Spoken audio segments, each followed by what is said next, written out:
भगवान बुद्ध आणि त्यांचा धम्म षष्ठखंड भाग तिसरा। भगवान बुद्धाच्या धम्माचे टीकाकार। भगवान बुद्धाच्या धम्माचे टीकाकार, त्यामधील पाठ पहिला। संघातील मुक्त प्रवेशाचे टीकाकार। कोणत्याही उपासक गृहस्थाला सदस्य म्हणून स्वीकृत करणे संघाला सुलभ होते। संघरूपी मंदिराचे द्वार खुले ठेवून त्यात कुणालाही प्रवेश करू दिल्याबद्दल भगवान बुद्धांवर काही लोक टीका करीत असत। त्यांचे म्हणणे असे होते की अशा योजनेमुळे असे घडेल की काही लोकांना संघात प्रवेश मिळाल्यानंतर संघ सोडून ते पुन्हा गृहस्थाश्रमात जातील आणि ह्या त्यांच्या माघारीमुळे लोक असे म्हणू लागतील, ह्या लोकांनी व्यक्त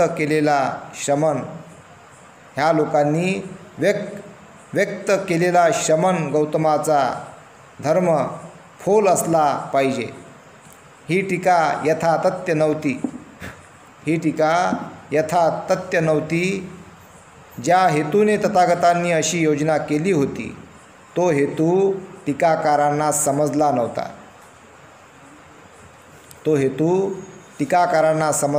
नव्हता। तथागतांचे म्हणणे होते की हा धर्म स्थापून उपकारक अशा मुक्तिजलाने परिपूर्ण व स्नानासाठी योग्य असा जलाशय त्यांनी निर्माण केला होता, सद्धम्माचा जलाशय। तथागतांची इच्छा होती की पापाच्या कलंकांनी जर कोणी भ्रष्ट झाला असेल तर ह्या जलाशयात त्याने स्नान केल्याने त्याचे पापे धुवून जातील। या जलाशयामध्ये त्याने स्नान केल्याने त्याची पापे धुवून जातील आणि जर कोणी ह्या सद्धर्माच्या जलाशयाकडे गेला आणि स्नान न करताच पूर्वीप्रमाणे कलंकित अवस्थेत मागे फिरला तर त्याबद्दल तोच दोषी आहे, सद्धम्म नव्हे। तथागत म्हणाले, लोकांना आपली पापे धुवून टाकणे साध्य व्हावे म्हणून हा जलाशय निर्माण केल्यानंतर जर मी असे म्हटले, जो कोणी मलिन आहे त्याने जलाशयात प्रवेश करू नये, ज्यांची धूळ आणि चिखल धुवून गेला आहे व जे शुद्ध व निष्कलंक आहेत त्यांनीच फक्त जलाशयाकडे जावे, तर ते योग्य ठरेल काय? अशा अटी घातल्या असत्या तर माझ्या सद्धम्माचा उपयोग तो काय होता? आपल्या धम्माने होणारे हित हे फक्त निवडक लोकांपुरतेच मर्यादित करावे ही तथागतांची इच्छा नव्हती।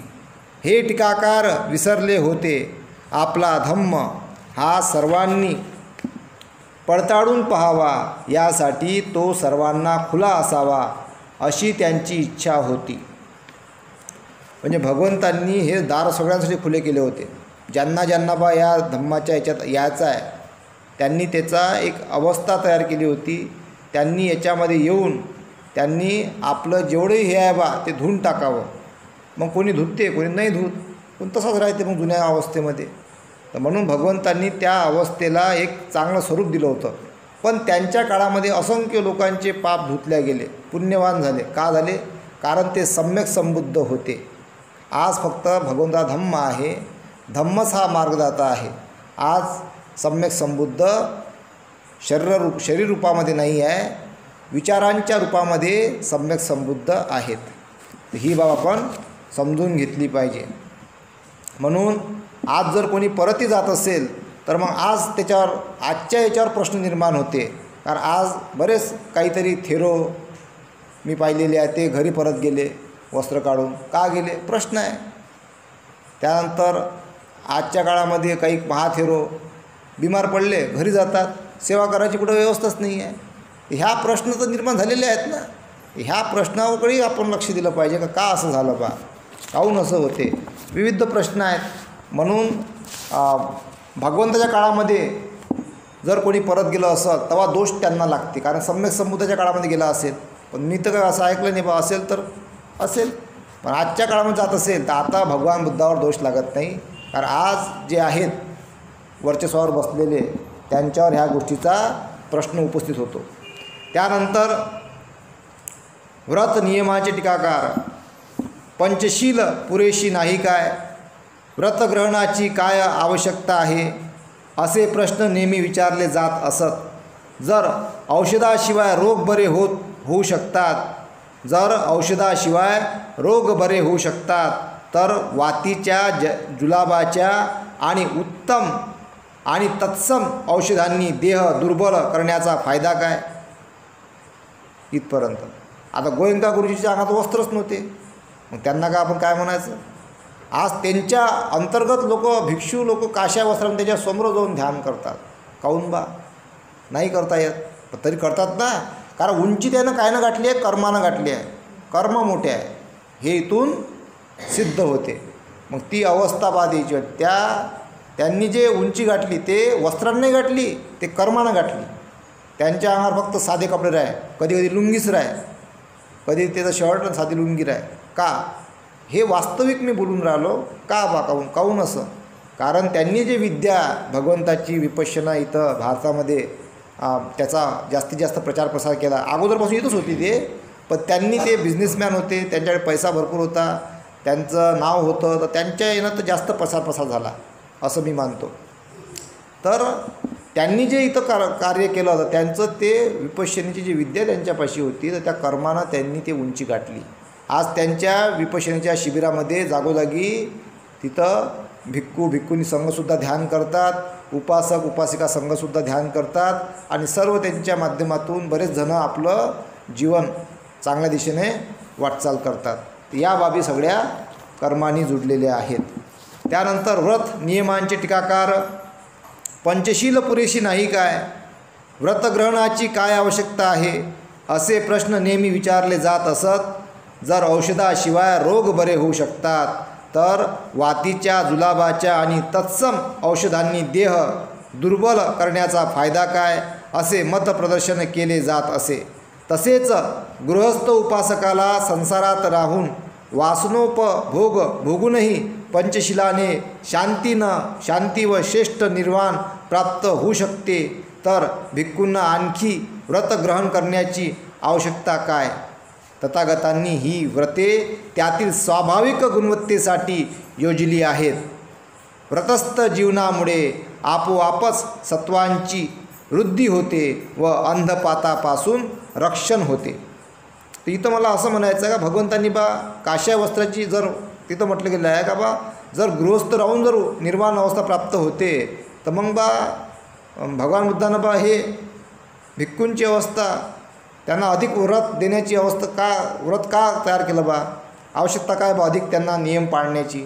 तर ही का केलं असेल भगवंतांनी त्यांना, कारण त्यांना एक याच्यापेक्षा काहीतरी मोठं दाखवावं लागेल ना, का त्याशी जास्त बा मी पालन करतो. तसं भगवंतांच्या एवढं आज जगामध्ये कोणीच त्याग केला नाही. इतकं भयंकर, इतकं महान, भयंकर म्हणल्यापेक्षा इतकं उच्च दर्जात त्यांनी त्याग केलं. त्यांच्या कॉम्पिटिशनमध्ये आज कोणी उतरू शकत नाही. काहून केलं, कारण त्यांना रोल मॉडेल या जगामध्ये प्रेझेंट करायचा होता, म्हणून त्यांच्याकडं कोणी त्याग नाही करू शकत आता. कारण आता फक्त त्यांच्या सावलीच्या भरोश्यावर जगून राहिले सगळे, त्यांच्या बलाच्या भरोश्यावर सगळे जगून राहिले. भगवंतानं ते बल त्या वस्त्राला प्रदान केलेलं आहे, त्या बलानुसार त्यांना ते आयतच बल मिळते काश्या वस्त्राला, आणि नंतर मग त्यांना ते स्वतः कमवा लागते. असं त्याचं प्रॅक्टिकल उदाहरण सांगू राहिलं तुम्हाला मी. जर कोणीही वस्त्र घातलं समजून घ्या, डायरेक्ट त्याला भगवंताचं बल आयतच भेटू राहिलं. मग ते एखादी स्त्री असो की पुरुष असो, डायरेक्ट आयतं बल भेटते, काहीच करायची गरज नाही. मग तो जरा असं जरी असेल ना तरी त्याला बल भेटू राहिलं, कारण वस्त्र आहे अंगावर, तर मग तो लपून जाते.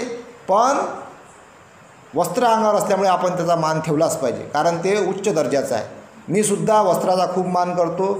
माझ्यासमोर जरी वस्त्रधारी व्यक्ती आला तर मी त्यांना वंदन करतो. त्यांचे कर्म त्याच्यापाशी कुशल असो की अकुशल असो, माझे कर्म माझ्यापाशी कुशल असो की अकुशल असो, मी वस्त्राचा आजही मान करतो, कारण ते भगवंताचं वस्त्र आहे आणि त्यांना एक गरिमा प्रदान झालेली आहे. म्हणून आपण सर्वांनी त्याचा मान केलाच पाहिजे, कारण प्रत्येकजण आपले आपले कर्म भोगते. मग तो वस्त्रामध्ये जर असून जर असं असेल, तर जर त्याच्यामध्ये जर काही घटना घडली कुशल घडली तर चांगलं अधिक उंची गाठते आणि अकुशल घटना घडली तर भयंकर त्यामध्ये रोग लागते. हे मला त्याचा बारीक अभ्यास आहे. म्हणून आपण त्या वस्त्राला एक उंची प्रदान झालेली आहे, त्यामुळे आपण त्याचा मान सन्मान केलाच पाहिजे. तर त्यानंतर तसेच तथागतांनी ही व्रते त्यातील स्वाभाविक गुणवत्तेसाठी योजली आहेत. व्रतस्थ जीवनामुळे आपोआप सत्वांची वृद्धी होते व अंधपातापासून रक्षण होते. जे व्रतग्रहण करतात आणि स्वावलंबनाने त्याची जोपासना करतात त्यांना मुक्ती प्राप्त होते. व्रतग्रहण म्हणजे वासना, असूया, अहंकार ह्यांचे नियमन व कुविचारांचे निर्मूलन होय. जे व्रतग्रहण करतात आणि त्यांची जोपासना करतात ते सुरक्षित असतात व त्यांचे आचार विचार सर्वस्वी पवित्र असतात. फक्त पंचशील ग्रहणाने मात्र हे साध्य होत नाही. व्रतग्रहणाने नैतिक अंधपतनापासून जसे संरक्षण होते तसे पंचशील ग्रहणाने होत नाही. पंचशील हे गृहस्थी माणसाला पतिपत्नींना जगण्यासाठी व्रत हे आपलं जसं आपण उपवास पाळतो 4 दिवस महिन्यातून ते व्रत होय.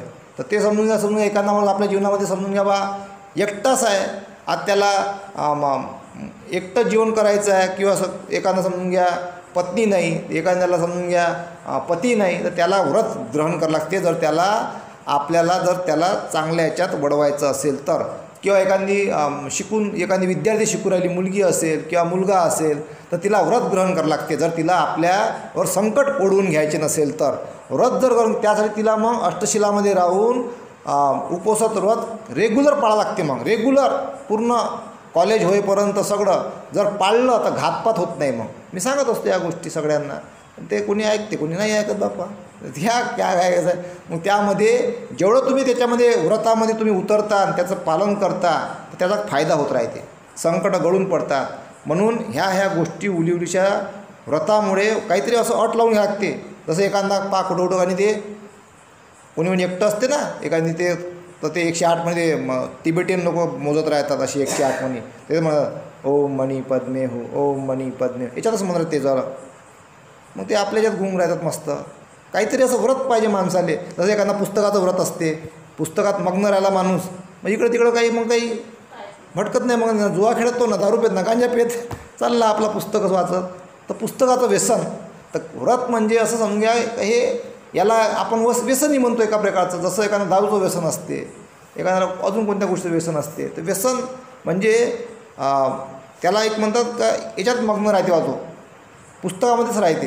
तर ठीक आहे ना, पुस्तकातच राहते बिचारा, चांगली गोष्ट आहे. काहीतरी एका गोष्टीमध्ये तुम्हाला ते व्रत ग्रहण करावं लागते, तर त्यापासून मनुष्याची हानी टळते. तर व्रत मग हे चांगलं असलं पाहिजे, पोषक असलं पाहिजे, ज्यामध्ये आपलं हित असलं पाहिजे आणि इतरांचं हित असलं पाहिजे. अशा प्रकारचं व्रत ग्रहण करणे उत्तम मंगल आहे.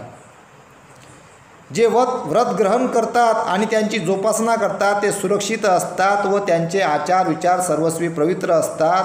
फक्त पंचशील ग्रहणाने मात्र हे साध्य होत नाही. हे व्रतग्रहणाने नैतिक अंधपतनापासून जसे संरक्षण होते तसे पंचशील ग्रहणाने होत नाही. व्रतस्थ जीवन अत्यंत कठीण असते.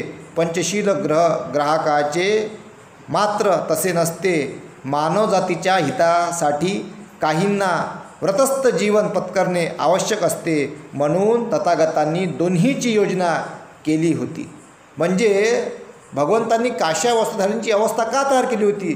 जेव्हा कोणता एखादा मनुष्य जो आपल्या जीवनामध्ये खूप शिकला आहे, सवरलेला आहे, किंवा खूप मोठा झाला, पदस्थ झाला, किंवा गरीब असो, मध्यमवर्गीय असो की श्रीमंत असो, तो जर खचला, दुःखी झाला, त्याचं आत्महत्या करायचं मन झालं, निराश झाला, सगळं संपलं, पत्नी गेली, पती गेला, किंवा मुलं नाही, कोणी नाही, असा तो दुःखी झाला, असे जे लोक आहेत, ह्या लोकांना दुःखातून मुक्त करण्याकरता भगवंतांनी त्या संघाची अवस्था तयार केली आहे, संघ तयार केलेला आहे. का बा तुम्ही आता शेवटचं स्थान आहे त्याचंवालं, तुम्ही त्याला मार्गदर्शन करा, म्हणजे तो अंधपतनात जाणार नाही, तो दुःखी होणार नाही, त्याला तू मार्ग सांग, त्याला तुम्ही मार्ग सांगा. असा भगवंतांनी संघ तयार केला का तुम्ही मार्गदाता म्हणून काम करा. ह्या धम्मच तुमचा मार्गदाता राहील, ह्या धम्माचा मार्ग तुम्ही ह्या लोकांना सांगा. म्हणून भगवंतांनी संघ तयार केला. कशासाठी? का तुम्हीच शेवटचं स्थान आहे बा आता. मग तिथं कोणी असो, गणिका असो, गुंड असो, बदमाश असो, चांगला असो, वाईट असो, कमी चांगला असो, जास्त चांगला असो, कितीही चांगला असो, कितीही खराब असो, तर संघाले त्याला कवटाळा लागते. असं नाही करायला लागत आणि इथून कसं करताच येत नाही, असं तिथं चान्सच नाही करायला तसा. त्यांना सगळ्यांना कवटाळा लागते, सगळ्यांना त्याला जवळ करावं लागते, सगळ्यांना दुरुस्त करावं लागते. असा भगवंतांनी संघ तयार केलेला आहे. हे भगवंताची खरी व्याख्या आहे त्याच्यामध्ये. त्याच्यामध्ये कुठल्याही प्रकारचा मीपणा, भेदभाव, असमानता हे बिलकुल भगवंतांनी त्यामध्ये तयार केलं नाही. त्यामध्ये त्याच्याच भगवंताच्याच मार्गावर संघाला चालू लागते, तरच तो बुद्धाचा मान आहे, धम्माचा मान आहे आणि संघाचा मान आहे. ही जाणीव आपल्याला सर्वांना असली पाहिजे. तर म्हणून तथागतांनी दोन्हीची योजना केली होती. तर असंही माझ्या मताप्रमाणे मी मांडण्याचा प्रयत्न केला. आपल्याला पटलं असेल तर त्याला आपण स्वीकार करावा. त्यानंतर आहे 3 अहिंसा तत्वाचे टीकाकार. अहिंसा तत्वाला ज्यांचा विरोध होता असे काही लोक होते. त्यांचे म्हणणे होते की त्यामुळे पापाचा अप्रतिकार व शरणागती पत्करावी लागते. पापाचा अप्रतिकार व शरणागती पत्करावी लागते. तथागतांनी शिकवलेल्या अहिंसा तत्वांचा हा पूर्ण विपर्यास होता. संदिग्धता व गैरसमज राहू नयेत म्हणून तथागतांनी आपली भूमिका अनेक वेळा स्पष्ट केली आहे. ह्यांपैकी पहिला उल्लेखनीय प्रसंग म्हणजे संघात सैनिकाला प्रवेश देण्याबाबत नियम केला. तो एकदा मगध देशाच्या सीमाभूमीत आंदोलन सुरू झाले तेव्हा मगध नरेश सेनीय बिंबिसाराने आपल्या सेनापतीस आज्ञा केली की जा आणि आपल्या सेनाधिकाऱ्यांना सीमाप्रदेशातील बंडखोरांना हुडकून काढण्यास, त्यांना शिक्षा करण्यास आणि तिथे शांतता प्रस्थापित करण्यास आदेश द्या. सेनापतीने तसे केले. सेनापतीचा आदेश ऐकून सेनाधिकाऱ्यांची द्विधा मनस्थिती झाली. जे युद्धावर जातात आणि लढण्यात ज्यांना आनंद प्राप्त होतो ते पाप करतात आणि पुष्कळ अवगुण प्राप्त करतात अशी तथागतांची शिकवण होती. हे त्यांना माहीत होते. या उलट बंडखोरांना पकडा आणि त्यांना निपात करा अशी राजाज्ञा होती. अशा परिस्थितीत काय करावे असा स्वतःशी ते विचार करू लागले. सेनाधिकाऱ्यांनी विचार केला की जर आपण तथागतांच्या भिक्खू संघात प्रवेश केला तर ह्या समस्येतून आपली सुटका होईल. ह्यासाठी ते सेनाधिकारी भिक्खूंकडे गेले आणि त्यांनी प्रवज्जेची याचना केली. भिक्खूंनी त्यांना प्रवज्जा व उपसंपदा दिली. सेनाधिकारी सैन्यातून लुप्त झाले. जेव्हा सेनाधिकारी कुठे दिसेनात तेव्हा सेनापतीने सैनिकांना विचारले, सेनाधिकारी कुठेच दिसत नाहीत, हे कसे काय? सेनापती महाशय, सेनाधिकाऱ्यांनी भिक्खूंची धम्मवृत्ती अंगीकारली. सैनिकांनी उत्तर दिले. हे ऐकून सेनापती संतप्त झाला. राजसैनिकांना भिक्खू प्रवज्जा कशी देऊ शकतात? सेनापतीने घडलेली हकीकत राजाच्या कानावर घातली. राजाने न्यायाधिकाऱ्यांना विचारले, महाशय, राजसेवेतील लोकांना प्रवज्जा देणारा कोणत्या शिक्षेला पात्र ठरतो ते सांगा. सेनापतीने घडलेली हकीकत राजाच्या कानावर घातली. राजाने न्यायाधिकाऱ्यांना विचारले, महाशय, राजसेवेतील लोकांना प्रवज्जा देणारा कोणत्या शिक्षेला पात्र ठरतो ते सांगा. महाराज, उपाध्यायाचा शिरच्छेद करावा, कम्मावाचा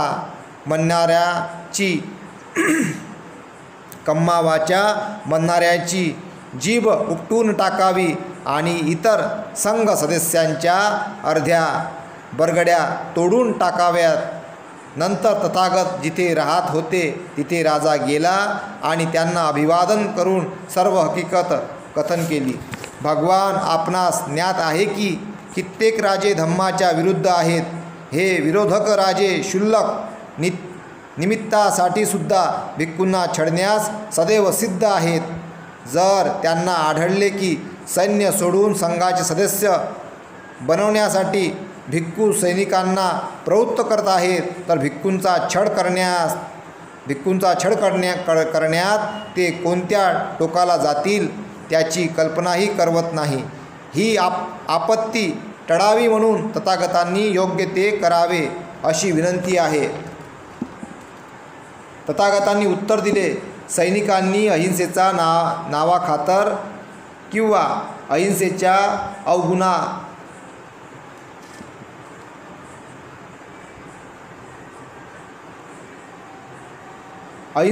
अवगुणांचा आश्रय घेऊन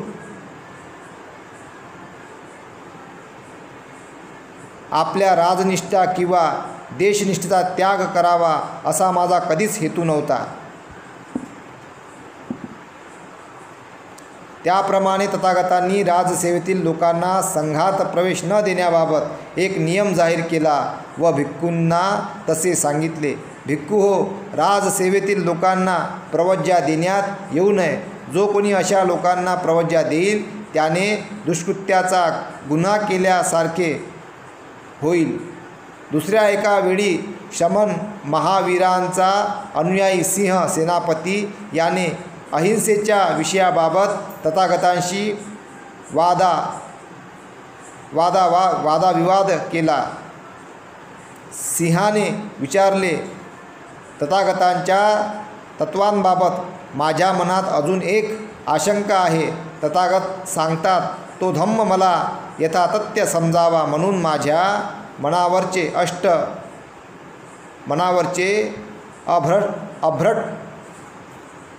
अभ्रपटल दूर करण्यास तथागत अनुमती देतील काय?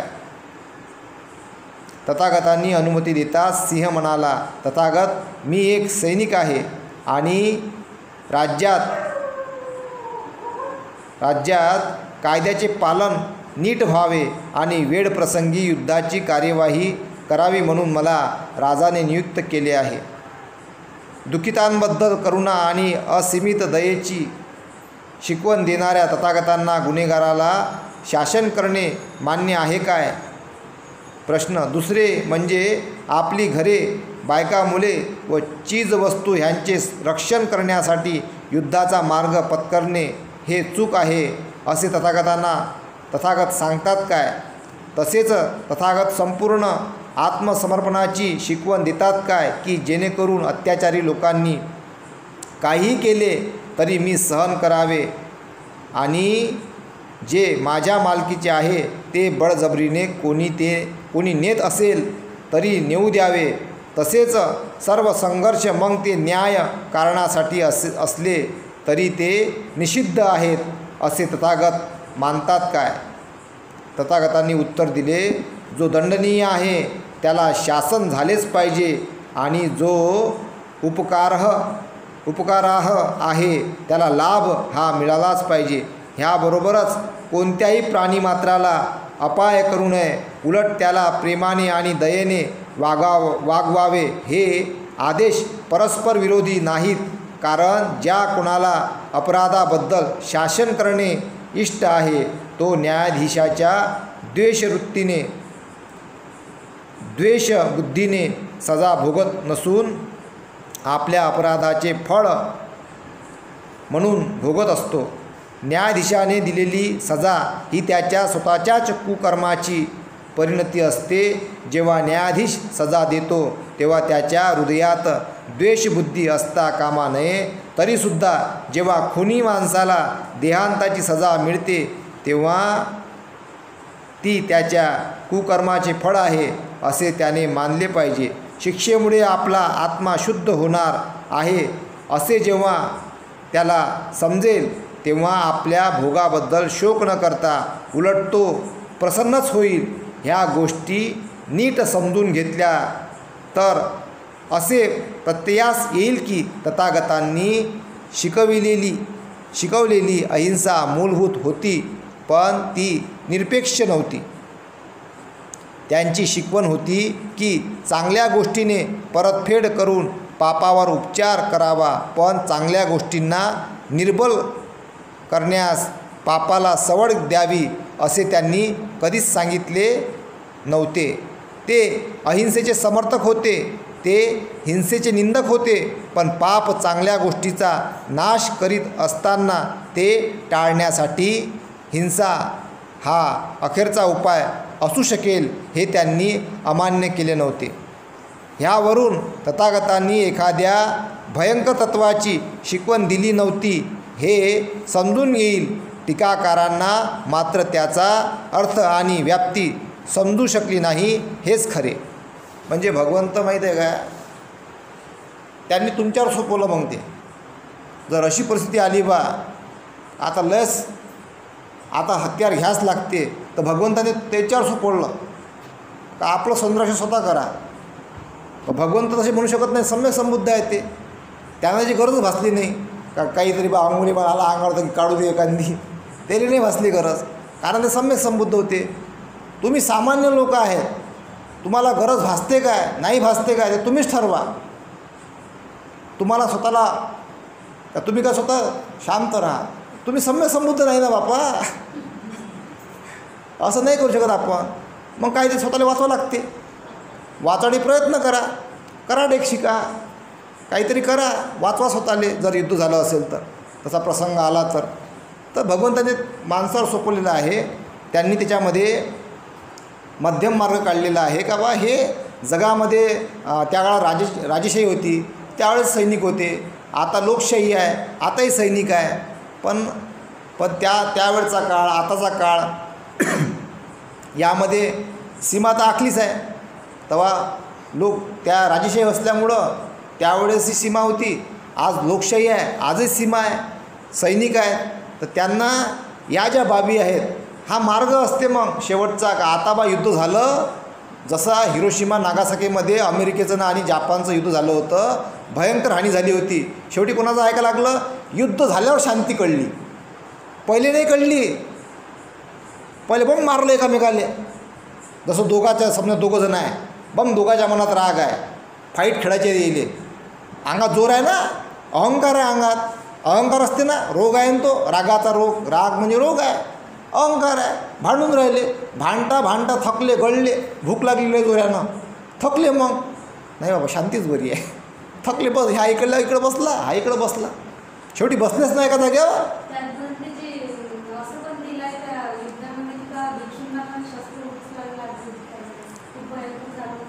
तर ते त्यांच्यावर सोपवलेलं आहे भगवंतांनी ते त्यांच्यावर सोपवलेलं आहे. कारण तुम्हाला काय करता येईल, स्वतःला अहिंसेमध्ये राहून परिपूर्ण व्हायचं आहे, स्वतःला घे बाबा पकड वच्ची, तर तुम्हाला काहीतरी कराटे करायची आहे, काहीतरी वाचवायचं आहे, ते त्यांच्यावर सोपवलेलं आहे.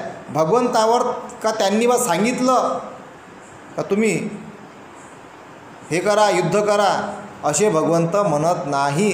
जसं भगवंताच्याबद्दल भगवंत होते काय नाही काय तसासारखा हा गुंतागुंतीचा विषय आहे, ते तुमच्यावर सोपवलेलं आहे भगवंतांनी. जसं जापान आणि अमेरिकेचं जर युद्ध झालं तर जापाननं माघार घेतली का आता बुद्धाशिवाय पर्याय नाही, तर शांती प्रस्थापित केली. माणूस केव्हा ऐकते माहिती आहे का, एक तर तो युद्ध होण्याच्या अगोदर समजला तो सगळ्यात बुद्धिवान, युद्ध झाल्याच्या नंतर समजला नासोडा करणारा होय तो, नासोडा झाल्याच्या समजलं दिले. म्हणजे बापानं संपत्ती कमावली, ते राखून ठेवली तर समजा समजदार आहे.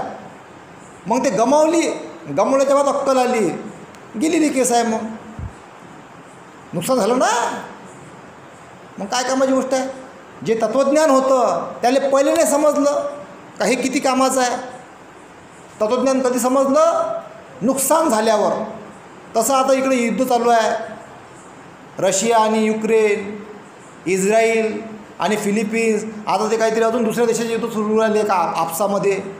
बघा आता नाही समजून राहिले तेले, पहिले बम हानी होईल, असंख्य लोक मरतील, जीवहिंसा होईल, आणि मग त्याला समजून शांती पाहिजे. आहे का नाही अक्कल? कोणती अक्कल होय? हिंसा झाल्यावर मग अक्कल येत असते काही जणाले, पहिले अक्कल नाही येत. म्हणून युद्ध करणे हा कुठल्याही गोष्टीवर उपाय नाही आहे. आपसामध्ये युद्ध होण्याच्या अगोदर बसून चर्चा करणे आणि मार्ग काढणे, का बा जर आपण युद्ध केलं तर असं असं होऊ शकते, अशी अशी हानी होऊ शकते, याची पहिलेच पूर्वकल्पना असणे आणि त्यापासून उपाय काढून मार्ग काढणे, याला म्हणतात बुद्धिवानपणा, याला म्हणतात प्रामाणिकपणा. नाही तर मग युद्ध झाल्यावर झालं मग ते काही कामाची नाही. मनुष्य मात्र मरतात. आणि कोण मरते सर्वात जास्त? सामान्य लोक मरतात. जो राजा असते ना, राजा, तो तिथूनच आदेश देते, फायर, आगे बढो. आहे का नाही? आता इंग्रजीमध्ये बोलत असतील, त्या काळात पण राजा कसे म्हणतात? आक्रमण करायचे एकामेकावर. हा इकून आक्रमण सांगायचा, तो तर राजा तिकून आक्रमण सांगायचा सेनापतीले, चालले घोड्यासोबत, हत्यासोबत. राजा राहायचा मागं मस्त सिक्युरिटीसोबत. शेवटी मरायचा तो मरत असं नाही तर चालला येते वापस, पुंगी वाजून दे, युद्धविराम, चालला वापस. आहे का नाही? मग असे युद्ध सुरू आहेत. म्हणून ह्या बाबी सगळं दडलेलं आहे तिथं दडलेला आहे राग, अहंकार, आणि त्यामध्ये जमीन तू माझ्या अंडरमध्ये पाहिजे, मी तुझ्या अंडरमध्ये येत नाही, याची लालसा. तर ह्यामुळं हानी होत राहते, हिंसा होत राहते. आता चायना आहे आपल्या बाजूमध्ये, चायना आहे, पाकिस्तान आहे, बांगलादेश आहे वेगळं अजून. ह्या बाबी या सगळ्या बॅलन्स असलं पाहिजे, समजदारी असली पाहिजे. हिंसा करणे हा कुठल्याही गोष्टीवर उपाय नाही, त्यामध्ये मार्ग काढणे हाच उपाय आहे. म्हणून शांती प्रस्थापित झाली पाहिजे. त्यानंतर शील प्रचार आणि दुःख निर्मितीबाबत टीका. दुःख हे निराशाजनक आहे. दुःखाचा कपिलाने सांगितलेला मूळ अर्थ म्हणजे अशांतता, क्षोभ. सुरुवातीला त्याला आध्यात्मिक अर्थ होता, नंतर त्याला यातना व खेद असा अर्थ प्राप्त झाला. हे दोन अर्थ एकमेकाहून फार भिन्न नव्हते, ते निकट संबंधी होते. अशांततेमुळे यातना व खेद निर्माण होतो. लवकरच ह्या शब्दाचा अर्थ सामाजिक व आर्थिक कारणांमुळे होणाऱ्या यातना व खेद असा झाला. भगवान बुद्धांनी खेद व यातना ह्या शब्दांना उपयोग कोणत्या अर्थी केला? भगवान बुद्धाच्या एका प्रवचनावरून असे स्पष्ट दिसते की दारिद्र्य हे दुःखाचे कारण आहे, ह्याची त्यांना पूर्ण जाणीव होती. त्या प्रवचनात ते म्हणतात, भिक्खू हो, ह्या जगातील स्वच्छंदी माणसांना दारिद्र्य ही दुःखकारक गोष्ट वाटते काय? होय भगवान. आणि जेव्हा मनुष्य गरीब असतो, गरजू असतो, विपत्तीत असतो, तेव्हा तो कर्ज काढतो, हे सुद्धा दुःखद आहे काय? होय भगवान. आणि जेव्हा तो कर्जबाजारी होतो, तेव्हा तो उसनवारी करतो, हे सुद्धा दुःखद आहे काय? भगवान खात्रीने. आणि जेव्हा रक्कम चुकती करण्याचा समय येतो, तेव्हा तो ती देत नाही, आणि म्हणून धनको त्याला तगादा लावतात, म्हणजे धनी माणूस त्याला तगादा लावतात, हेही दुःखद आहे काय? भगवान नक्की. आणि तगादा लावूनही तो देत नाही, तेव्हा ते मारपीट करतात, हे पण दुःखद आहे काय? खात्रीने भगवान. आणि मारपीट करूनही तो रक्कम देत नाही, तेव्हा ते त्याला बांधतातही, हे पण दुःखद आहे काय? होय महाराज. अशा तऱ्हेने भिक्खू हो, गरिबी, कर्ज, उधारी, तगादा लावला जाणे, मारपीट होणे आणि बंधनात पडणे ही सर्व इहलोकातील स्वच्छंदी माणसाची दुःखे आहेत. ह्या जगात गरिबी आणि कर्ज ह्या फार दुःखद गोष्टी आहेत. ह्यावरून असे ध्यानात येते की भगवान बुद्धाची दुःखाची कल्पना ही भौतिक स्वरूपाची होती. ह्यावरून असे ध्यानात येते की भगवान बुद्धाची दुःखाची कल्पना ही भौतिक स्वरूपाची होती. बा गरिबी भगवंताने म्हटलं दुःख आहे. त्यानंतर कर्ज अंगावर हे दुःख आहे. म्हणून अशी परिस्थिती येऊ देऊ नका का बा ते कर्ज घ्यावं लागेल आणि घेतलं तर फेडता येणार नाही असं येऊ देऊ. ते फेडता आलं पाहिजे तरच ते घेतलं पाहिजे आणि त्याचं नियोजन केलं पाहिजे तर त्यातून मार्ग निघन. तर प्रगतीचा मार्ग सतत करत राहायला पाहिजे. आपण त्यातून बाहेर निघण्याचा प्रयत्न केला पाहिजे. त्यानंतर अशाश्वतता हे निराशेचे कारण. जे जे मिश्रित स्वरूपाचे आहे ते अशाश्वत आहे. ह्या सिद्धांतामुळे आलेल्या आरोपाचे आणखी एक कारण आहे. ह्या सिद्धांताची सत्यता कोणीही नाकारत नाही. सर्व अशाश्वत आहे हे सर्वांनी मान्य केले होते. ज्याप्रमाणे सत्य हे कितीही अप्रिय असले तरी ते कथन केले पाहिजे त्याप्रमाणे ह्या सिद्धांतही खरा असेल तर तो जाहीर केला पाहिजे. पण मग निराशाजनक तात्पर्य का काढले जावे? जर जीवन अल्पजीवी असेल तर ते अल्पजीवी असणारच. त्याबद्दल कुणी निराश होण्याचे कारण नाही. ही फक्त दृष्टिकोनाच्या भिन्नतेची बाब आहे. ब्रह्मी लोकांचा दृष्टिकोन फारच निराळा होता. कुटुंबातील कोणाचे निधन झाले तर ब्रह्मी लोक तो आनंददायक सोहळा म्हणून साजरा करतात. ज्या दिवशी निधन होते त्या दिवशी कुटुंब प्रमुख सार्वजनिक मेजवानी आयोजित करतो आणि नंतर लोकनृत्य करीत तो मृतदेह मशानात नेतात. मृत्यू हा अपरिहार्य होता हे जाणून कोणी त्याची पर्वा करीत नाही. अशाश्वतता ही निराशाजनक असेल तर त्याचे कारण शाश्वतता ही खरी नसतानासुद्धा खरी मानली गेली हे होय. भगवान बुद्धाची शिकवण ही निराशा प्रसारक आहे असा आरोप म्हणूनच करता येत नाही. म्हणजे भगवान बुद्धाची शिकवण ही निराशा प्रसारक आहे असा आरोप म्हणूनच करता येत नाही. कारण अशाश्वतता आणि त्यामध्ये निराशाजनक यामधल्या वेगळ्या बाबी आहेत.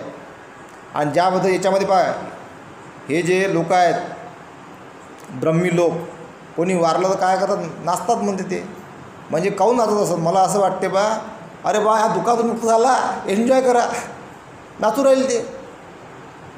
म्हणजे कसं आहे, म्हणजे मरण झालं त्या माणसाचं, त्यांना काही आनंद होऊ राहिला, नाचत गाचत ते त्याची मयत घेऊन जातात. कसं आहे, ब्रह्मी लोक आहे ते.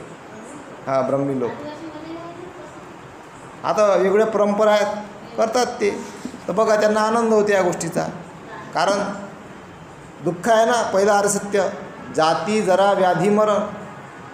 जन्मही दुःख आहे, म्हातारपणी दुःख आहे, व्याधी बी दुःख आहे, रोग आणि मरणही दुःख आहे. पण ते जन्म जसा आनंद मनवतात तसं मरणही आनंदाने मनवतात ते. बघा ब्रह्मदेश होईन तो, ब्रह्मीच लोक होईन तेच असं ब्रह्मदेश, तिकडंच असं ते. त्यानंतर आहे बौद्ध धम्म निराशावादी आहे काय प्रश्न. भगवान बुद्धाचा धम्म निराशा निर्माण करतो असा आरोप केला गेला आहे.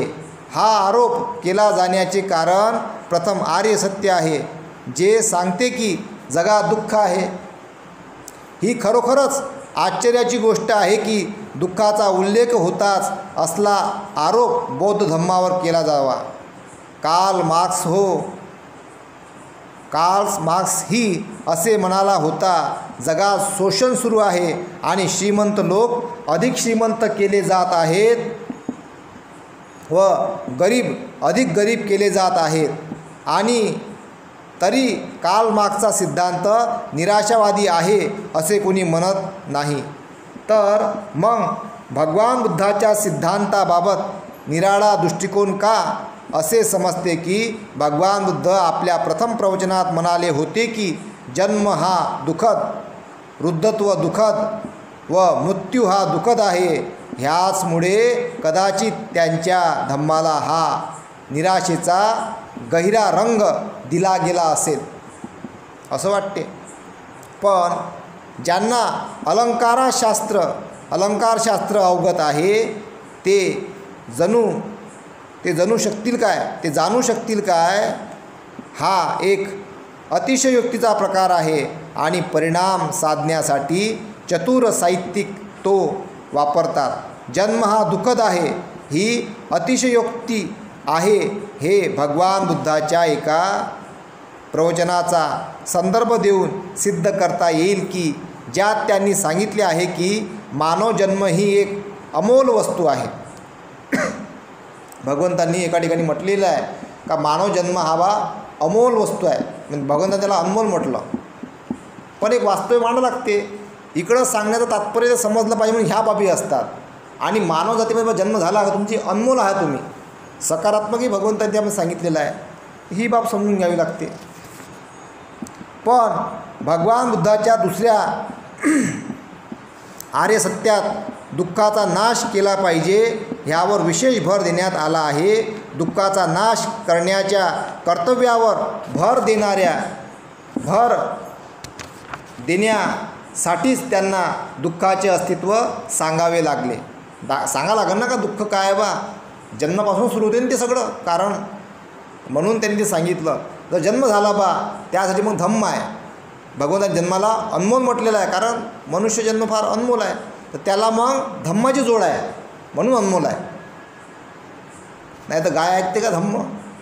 उंदीर, मांजर नाही ऐकत धम्म, कारण ते अनमोल नाही आहे ना. अनमोल मनुष्य आहे, तो ऐकते काहीतरी, तो समजते. ह्या बाबी आपण समजून घेतल्या पाहिजे. वाघाला सांगा म्हणा धम्म, तो तर मी हिंसा करणं सोडू, तो म्हणा मला शिकार पाहिजे. वाघाला शिकार पाहिजेच, तो मांस खाण्याचा धर्मच आहे तो. मग दुःख नाहीसे करावे ह्या गोष्टीला भगवान बुद्धांनी फार महत्त्व दिले आहे.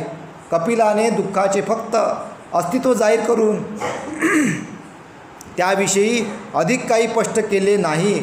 असे जेव्हा त्यांना आढळले तेव्हा असंतुष्ट होऊन त्यांनी आलार कालाम मुनींचा आश्रम सोडला. मग हा धम्म निराशावादी आहे असे कसे म्हणता येईल? दुःखाचा नाश करण्यास जो उत्सुक आहे अशा गुरुवर निराशावादाचा आरोप करता येत नाही. बघा म्हटलं गेलं आहे, जो दुःखाचा नाश करण्यासाठी उत्सुक आहे भगवान बुद्ध, त्यांच्यावर असा आरोप करता येत नाही. त्यांच्यावर निराशावादाचा आरोप करता येत नाही. भगवंतांनी जर एखादं तुम्हाला काहीतरी जर तुम्हाला मुक्त व्हायचं असेल किंवा एखाद्या रोगातून बरं व्हायचं असेल तर पहिले तो रोग झाला कसा हे जाणं लागेल ना, आहे का नाही? भगवंतांनी मार्ग सांगितला ना, दुःखमुक्तीचा आर्य अष्टांगी मार्ग सांगितला भगवंतांनी. पण जर दुःखमुक्तीचा आर्य अष्टांगी मार्ग आहे बा, म्हणजे दुःख कुठून आहे, त्याचं मूळ काय आहे हे जाणं लागेल ना. म्हणून भगवंतांनी म्हटलं 4 आर्य सत्यामध्ये दुःख आर्य सत्य जन्मदुःख आहे. दुःखाला कारण आहे जन्म, जाती जरा व्याधी मरण, रूप वेदना संज्ञा संस्कार विज्ञा, अप्रिय व्यक्तीचं निघून जाणे, प्रिय व्यक्तीचं सोबती, इच्छा पूर्ण न होणे, अशा प्रकारचे दुःख भगवंतांनी 12 प्रकारचे दुःख सांगितले. त्याला मग कारण सांगितलं भगवंतांनी, याला कारण आहे बा. आणि हे दुःख दूर करता येते आणि दुःख दूर करण्याचा आर्य अष्टांगिक मार्ग. आता जन्म झाला, तो अनमोल आहे जन्म, मग त्याला आर्य अष्टांगिक मार्गाची जोड असेल तर मग तो जन्म काय बनते, अनमोल बनते. पण त्याला ते घेताच आलं नाही, त्याला धम्म घेता आला नाही, म्हणून तो लोळत आहे, दुःखी आहे, कारण त्याला आर्य अष्टांगिक मार्गाची जोड पाहिजे. तर ह्या बाबी समजून घ्याव्या लागतील. त्यानंतर आत्मा आणि पुनर्जन्म तत्वांचे टीकाकार. भगवान बुद्धांनी सांगितले की आत्मा नाही, त्यांनी सांगितले की पुनर्जन्म आहे. ज्यांना भगवान बुद्धाच्या ह्या दोन तत्वाची शिकवण परस्पर विरोधी वाटली असे टीकाकार कमी नव्हते. ते म्हणाले, जर आत्मा नसेल तर पुनर्जन्म कसा असू शकेल? ह्यात परस्पर विरोधी नाही. आत्मा नसला तरी पुनर्जन्म असू शकतो. आंब्याची कोय असते, कोयीतून आंब्याचा वृक्ष निर्माण होतो. आंब्याच्या वृक्षाला आंब्याची फळे येतात. हा आंब्याचा पुनर्जन्म आहे. बघा